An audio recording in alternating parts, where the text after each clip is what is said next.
Bismillahirrahmanirrahim. Okey, sekarang saya akan ajar cara nak buat video dalam Creative Agent. Okey, so first pergi pada creativeagent.com. Lepas tu dekat sebelah kiri ni ada nampak video tab, tekan pada video tab. Okey, sebelah kanan ni adalah library lah, video-video yang kita pernah buat. So first kita kena upload gambar kat sini, and then letak prompt sikit lah kat sini. Letak ringkas-ringkas pun tak apa. Dan bila kita klik enhance prompt ni nanti Creative Agent akan kembangkan prompt tu. Okay, kita boleh pilih dua model, sama ada Sora 2 ataupun Veo 3.1 Fast. Okay, so kita akan buat dua lah. Okay, first kita buat Sora 2 dulu. Boleh pilih duration 10 atau 15 saat. So kita pilih 15. Aspect ratio pun boleh pilih menegak ataupun melintang.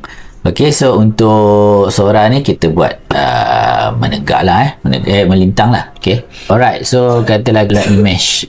Kita upload lah apa-apa image. Okay, kita upload image kuih siput lah, katalah kuih siput.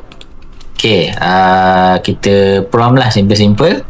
Kita bagi tahu nak macam mana lah, katalah buat cerita ringkas pagi raya sambil promosi kuih siput. Okay, harga RM39 per balang.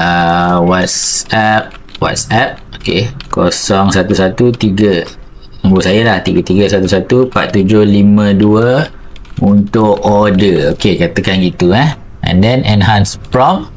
Okey, pastikan dah set semua baru tekan enhance prompt sebab dia akan ambil kira setting-setting kita ni, masukkan dalam prompt. Okey, so prompt akan siap dalam lebih kurang 30 saat macam tu lah biasanya. So kadang-kadang dia fail to enhance, just klik lagi sekali. Okey, biasalah AI kan, kadang-kadang dia ni sikit.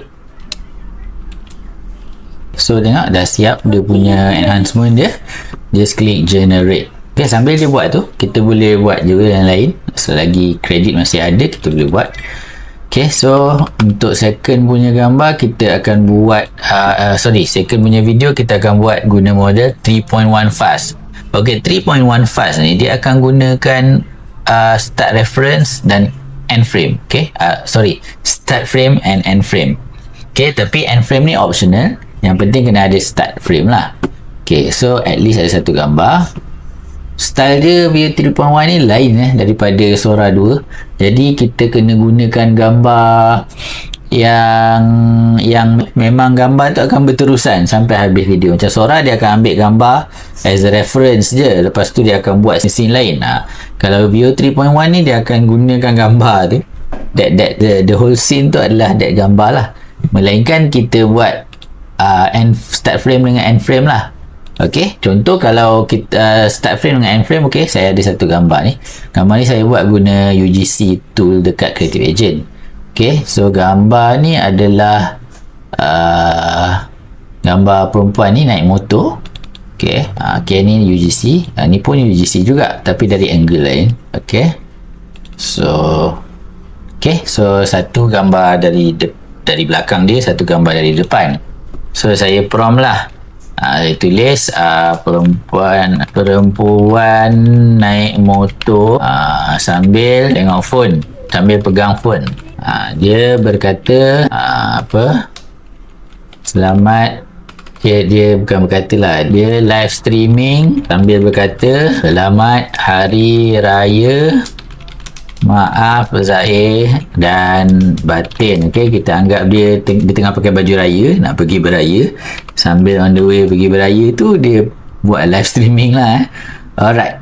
Okay, so since gambar saya tu menegak tadi, jadi lebih sesuai kita guna menegak juga lah. Okay, jadi kita enhance prompt ni. Okay, jadi fill juga macam tadi. Okay, kita tekan je lagi sekali.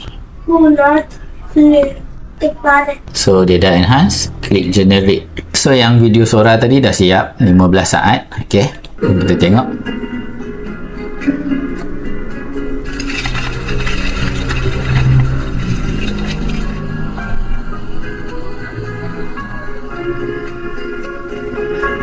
Okay, kuih siput RM39 per balang, 0113114752. Okay, So dia ikutlah apa kita kata.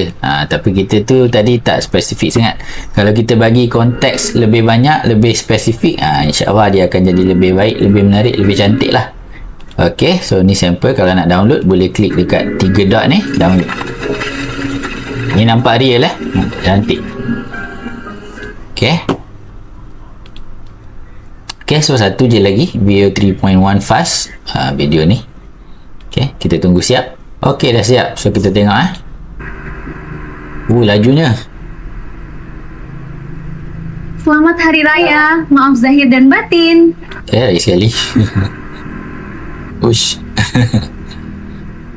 Selamat Hari Raya, maaf zahir dan batin.